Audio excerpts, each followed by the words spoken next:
Bonjour, mon thé chaud à la crème de papaye, c'est Cerise, je suis naturopathe sur les routes de France et du monde. Et aujourd'hui, on va voir le sommeil et les rêves.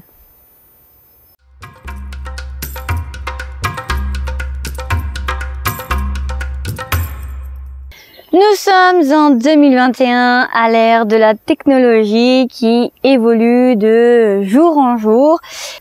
Est-ce que nous avons compris l'essentiel dans le fonctionnement du corps humain? Est-ce que nous avons compris d'où vient la conscience? Est-ce que nous avons compris la relation entre le visible et l'invisible? Et avons-nous la moindre explication des guérisons miraculeuses malgré des tonnes de commissions médicales qui n'arrivent toujours pas à expliquer?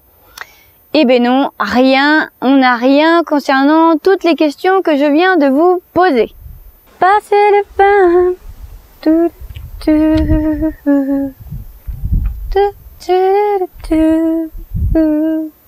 La conscience humaine et la vie en général nous cachent bien des mystères. L'essentiel nous échappe. Ça a toujours été les idées les plus géniales qui ont évolué et qui ont révolutionné la science au détriment des croyants et des matérialistes un peu pessimistes, faut se le dire. Alors pour vous expliquer le fonctionnement de la conscience et plus particulièrement du sommeil et des rêves, je vais vous parler des travaux du docteur Jean Gauthier et du docteur Jean Duchazot. Or, nos possibilités psychiques ne proviennent pas seulement de notre cerveau, mais aussi de nos hormones qui agissent sur l'ensemble neuronal. Si vous voulez, le psychique a le cerveau comme moteur, mais les hormones comme carburant. En vérité, la thyroïde est au cerveau ce que le gouvernail est au bateau. En fait, le cerveau ne dirige pas seul, il n'est qu'une mémoire. Si vous voulez, c'est plutôt les glandes endocrines qui nous font agir d'une part, et ensuite ça va être nos 100 000 milliards de neurones de synapses qui vont faire le travail d'une autre part. Alors il faut savoir que nos glandes arrive très tôt à partir de la vie du fœtus. À partir du 12e jour de la conception, vous allez voir apparaître la thyroïde, l'hypophyse et les surrénales. Et ensuite, la génitale va arriver quelques temps après la naissance. Comment on peut expliquer la nature d'une anxiété, d'une angoisse, d'une dépression? En fait, c'est pas tant l'effet d'une cause, mais plutôt des conséquences d'un système en équilibre ou en déséquilibre. Si vous voulez, l'endocrino-psychologique, ça nous dit que on trouve notre équilibre avec 4 glandes. Donc vous avez la thyroïde. La thyroïde, c'est la glande de la vie par excellence. C'est la glande de l'adaptation, de la vitesse. C'est la glande de l'émotion. C'est la glande de la sensibilité, de l'imagination. Vous avez l'hypophyse qui, elle, est la glande de l'analyse, de la logique, du calcul, du raisonnement, de la comparaison et aussi du jugement. La surrénale, elle, c'est plutôt la glande de la force, de la combativité, du sens pratique et du matériel. Ça va être la glande plutôt terre à terre. Et vous avez la glande génitale qui, elle, est plutôt la glande de la sagesse, la glande de l'harmonie, la glande du sens moral. Je les ai notés parce qu'il y en a beaucoup. Vous avez le sens de la finalité, de la réalité, du libre arbitre, de la stabilité émotionnelle. Alors le mélange un peu inégal et multiforme de ces influx hormonaux qui sont un peu distribués par une combinaison un peu aléatoire donne toute une palette de tempéraments et de caractères uniques à chacun. Je vais citer Jean Duchazot. Si l'on veut avoir une connaissance réelle de l'homme tenant compte de son corps, mais aussi de son esprit et de son libre arbitre, il faut s'appuyer sur l'étude des équilibres endocriniens. Depuis des décennies maintenant, on pense toujours que l'origine des rêves et du sommeil trouve son origine dans les centres cérébraux. Le cerveau, c'est une masse de tissus nerveux dont l'énergie ne provient pas de lui-même, mais bien d'ailleurs. Penser que l'énergie vient du cerveau lui-même, c'est comme dire que votre voiture, qui par exemple fonctionne au diesel, c'est comme dire que votre moteur sécrète lui-même du diesel pour fonctionner. Ce serait pas mal, mais c'est pas le cas. L'énergie dont le cerveau a besoin s'appelle l'influx nerveux. Et cet influx nerveux, n'est rien d'autre que des biotons, donc de l'énergie vitale, qui vient grâce au soleil, grâce à l'alimentation crue, grâce au sport et bien d'autres hygiènes de vie, donc qui va se matérialiser par les hormones.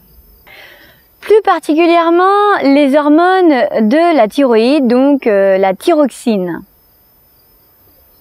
Et donc c'est bien la thyroxine qui va être à l'origine du fonctionnement du neurone. Cette hormone détermine donc l'énergie, l'activité du cerveau, l'oxygénation, et ça c'est très important. Je cite encore le docteur Gauthier qui dit « Ces hormones mettent en lecture, tel le disque compact par le faisceau laser, tout ce que nous avons enregistré en mémoire et que nous devons rappeler et exprimer par le langage. » Alors, comment le sommeil arrive ? Tout simplement, votre thyroïde, qui est juste ici, va se mettre en hypofonction, donc va couper l'énergie, donc le flux nerveux du cerveau. Ce n'est pas le système nerveux qui est à l'origine de cette chute, puisque lui n'a aucun pouvoir sur la chute sécrétoire de la thyroxine au niveau de la thyroïde. On peut dire que la thyroïde tient sous sa tutelle un petit peu le système nerveux, donc le cerveau. On peut comprendre alors que immédiatement la conscience dépend de l'activité de la thyroïde. Si vous voulez, c'est pas le cerveau qui est à l'origine de la conscience, mais c'est bien la thyroïde qui a cette capacité de nous mettre en état de conscience. Le sommeil, on est tous d'accord, c'est important pour la santé. Une nuit sans dormir, vous allez être fatigué. 3 nuits sans dormir, vous allez commencer à avoir des pertes de mémoire et aussi vous allez avoir du mal avec la réalité et les réflexes. Et si vous dépassez 6 nuits sans dormir, là ça va vous provoquer des hallucinations et même une oxydation, une intoxication cellulaire un petit peu accélérée. Donc là c'est grave, vous allez vers l'autodestruction. On est tous d'accord que personne n'échappe au sommeil, personne, puisque c'est notre moyen de nous régénérer, donc de recharger notre pile. On peut dire que sans le système glandulaire, le système nerveux n'est rien. Alors, si vous voulez, le système glandulaire va donner un pouvoir au système nerveux qu'il ne possède pas sans lui. Par exemple, l'oxygène. L'oxygène que vous respirez grâce à vos poumons et qui se transporte par les globules rouges au niveau de tous vos organes, donc pour aller alimenter chacune de vos cellules, va être fixé grâce à l'hormone thyroïdienne, la thyroxine. Sans la thyroxine, l'oxygène ne se fixe pas sur vos globules rouges. Donc oui, vous avez compris, si vous n'avez pas de thyroxine, donc d'hormone thyroïdienne, vous pouvez respirer tant que vous voulez, l'oxygène n'arrivera pas jusqu'à la cellule. Donc vos cellules vont mourir puisque c'est leur première nourriture. Et si vos cellules meurent, vous mourrez. Et ça, si vous voulez, c'est un petit peu passé sous silence dans le domaine des neurosciences. On peut dire que le système nerveux joue un peu un rôle d'assistant. Par exemple, il y a eu une expérience sur des nouveau-nés qui sont nés sans cerveau.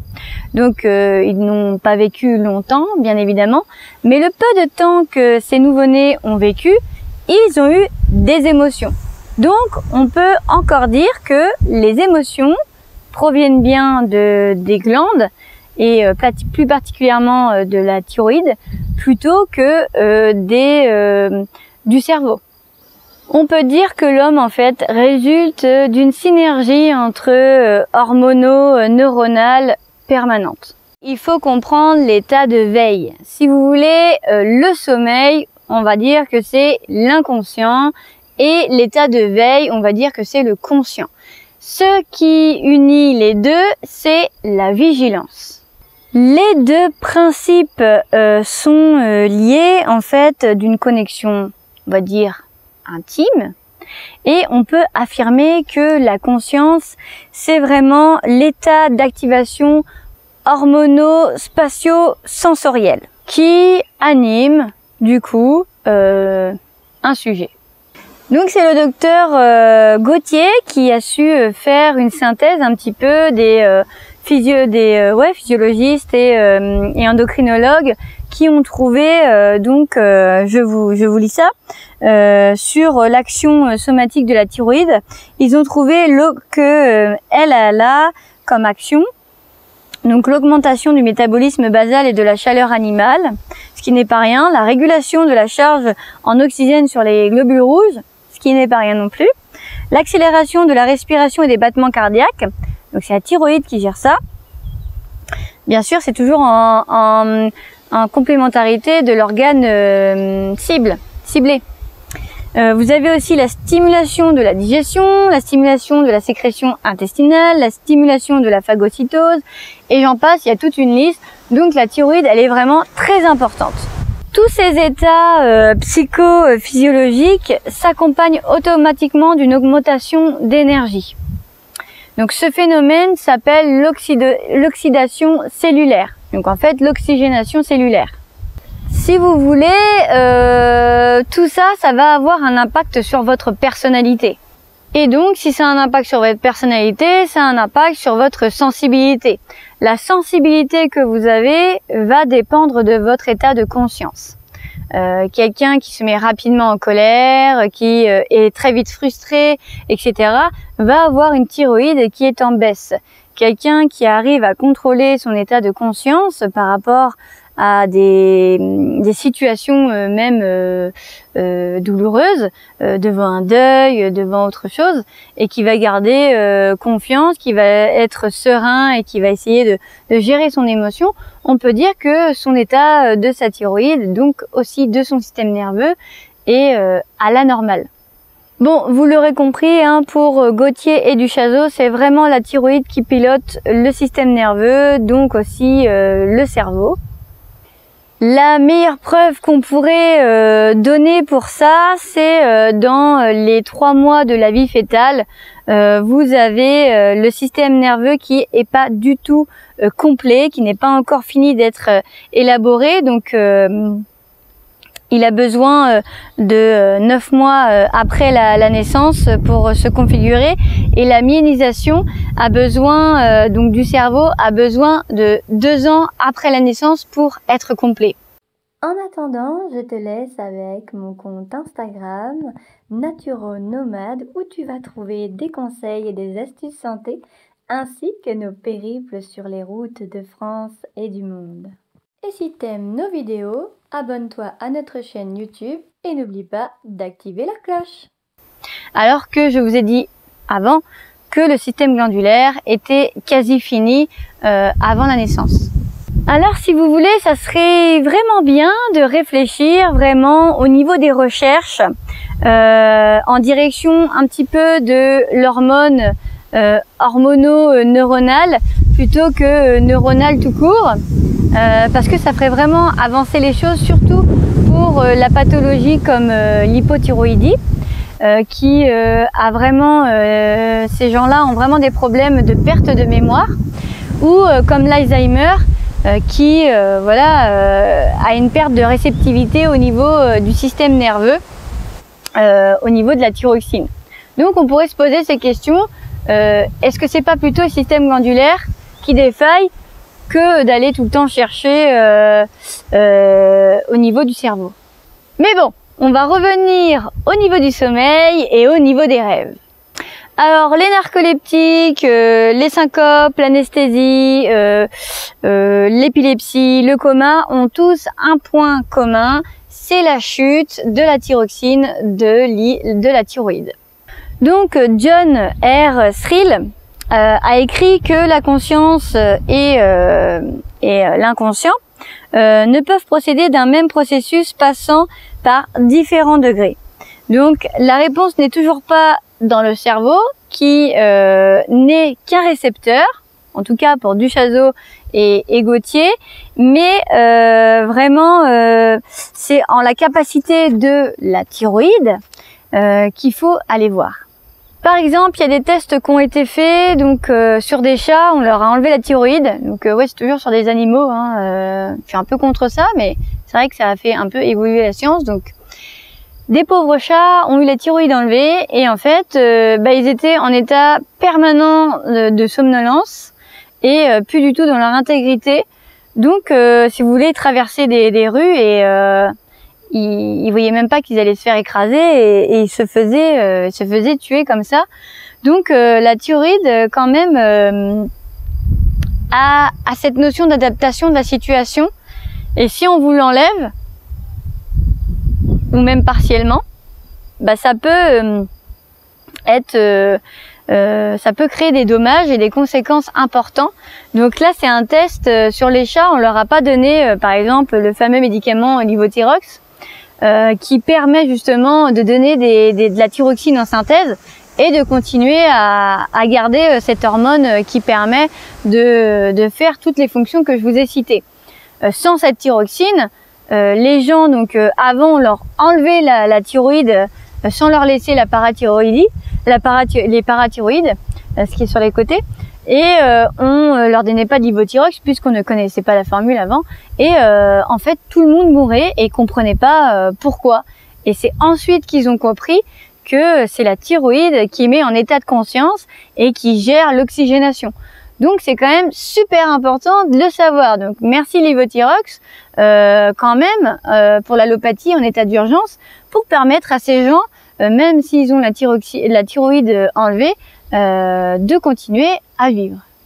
Alors, pour le sommeil, quand vous avez sommeil, donc ça va être la thyroïde qui va commencer à être en hypofonction et elle va vous envoyer des signaux, aussi avec d'autres glandes bien évidemment qui vont commencer à créer des hormones du sommeil, etc. Donc elle n'est pas toute seule, hein, mais c'est bien elle qui va commencer à mettre le processus en marche.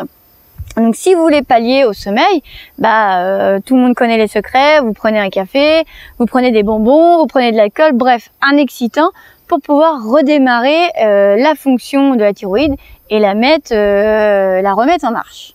Il n'y a pas que ça qui permet de remettre en marche la thyroïde, il y a les sens. En fait, les sens, ils sont programmés pour être des capteurs de danger. Donc, quand vous dormez, vous êtes en état d'inconscient total. Et pourtant, dès qu'il y a un bruit, dès qu'il y a quelque chose, donc il y en a, ils dorment vraiment profondément. La thyroïde gère du tonnerre, mais vous captez pas les petits bruits, etc. Parce que pour vous, ça n'a aucune importance. Par contre, dès qu'il y a un gros bruit, quelque chose de signal de danger, là, vous allez remettre la thyroïde en fonction. Donc, vous allez sortir de l'état d'inconscience. Elle va recréer de la thyroxine et redémarrer pour vous permettre de passer à l'état de conscience. Finalement, si vous voulez, conscience, sensibilité et vigilance, ça se confond un petit peu. C'est une seule et même réalité qui fait fonctionner la thyroïde. Mais en gros, la conscience, c'est la conséquence immédiate de l'activité de la thyroïde et de son métabolisme du coup hormonal, s'exerçant sur la masse neuronale, cérébrale, contenant toutes les mémoires. Alors Cerise, pourquoi quand on dort, quand on est dans le sommeil, pourquoi on rêve? Très bonne question, Jamie. Alors déjà, j'ai fait la liste des rêves qui existent. Donc, je vous la lis. Il y a les rêves de préoccupation. Donc, ce sont souvent des rêves dus aux difficultés de la vie, comme un deuil, un accident, des problèmes sentimentaux, des déménagements, des projets annulés, des manques d'argent, etc. Quelque chose qui va vous gêner. Vous avez aussi les rêves de facilité. Donc ça, ce sont des rêves un peu échappatoires de la vie. Donc là, ça va être beaucoup de l'imaginaire. Et parfois, ça va être des rêves qui vont révéler vos peurs. Vous avez aussi les rêves euphoriques. Alors ça, ce sont des rêves un petit peu curieux et un peu intéressants, puisque c'est le dormeur qui se voit lui-même dans son rêve rêver. Vous avez aussi les rêves donc intellectuels qui proviennent des gens maniaques, chez qui les idées proviennent dans un profond désordre et parfois se terminent en cauchemar. Et donc on arrive au cauchemar qui là arrive chez les personnes qui sont très angoissées et souvent déprimées et qui se sentent un petit peu en sensation de paralysie dans leur vie. Donc que ce soit des rêves ou des cauchemars, ça provient de notre personnalité en fait en 3 points, que ce soit somatique, physiologique ou intellectuel. Les rêves, c'est souvent des visions, des images, mais c'est rarement avec le goût, l'odorat ou l'ouïe. On est d'accord? Et là, pour comprendre pourquoi, on va aller voir dans la physiologie. Si vous voulez, ça va être encore l'hormone de la thyroïde, la thyroxine, qui va contrôler les rêves par l'oxydation cellulaire de la cellule nerveuse. La thyroïde, c'est elle, grâce à la thyroxine, encore, donc c'est pour vous dire le nombre de fonctions qu'elle effectue.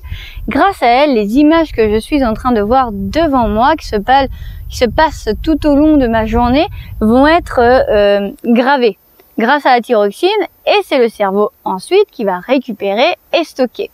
Donc si vous voulez, quand vous allez dormir, soit vous allez rêver en vous endormant, soit vous allez rêver en vous réveillant, puisque c'est encore la thyroïde qui va venir, grâce à la thyroxine, révéler les images qui ont été gravées grâce à elle.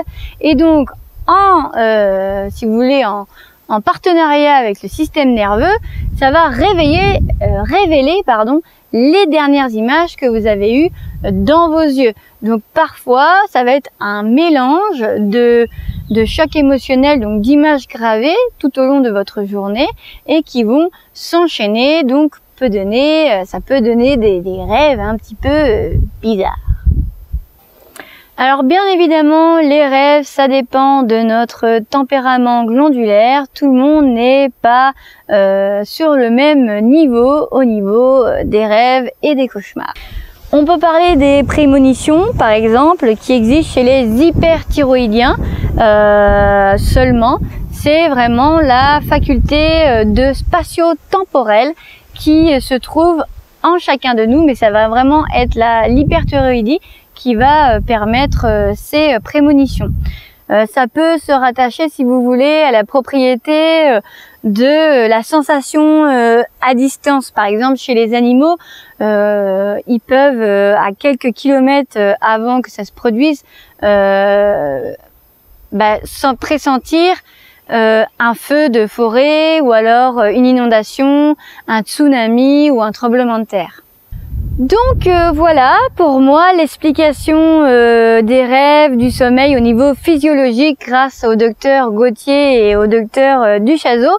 Donc ça reste encore une théorie, mais pour moi ça se rapproche beaucoup de la vérité, puisque ça me paraît vraiment logique. Faites l'expérience quand vous vous endormez ou quand vous vous réveillez et vous allez voir que c'est bien votre thyroïde qui est vraiment en jeu vous pouvez voir si vous avez une hyperthyroïdie ou une hypothyroïdie, ou si vous connaissez des gens qui ont des problèmes à la thyroïde. Eh ben, demandez-leur s'ils ont des problèmes de sommeil, de rêves, de cauchemars, etc. Et on peut commencer à faire des statistiques. Alors, sachez que la connaissance de l'homme doit nécessairement déboucher, pour moi, sur une amélioration et un équilibre d'un mieux-être, car c'est vraiment le véritable but de la connaissance de l'être humain. Et je vais citer La Fontaine qui dit le génie est précisément la faculté que possèdent certains hommes d'illuminer d'une idée toute nouvelle des phénomènes déjà vus par d'autres mais incompris. Voilà mes petits choux à la crème de papaye, je vous dis à bientôt sur le chemin de la conscience et du bien-être au naturel. D'ici là, porte-toi bien et bye bye. Bon, je crois que le serpent est parti. Ben moi aussi, je vais y aller.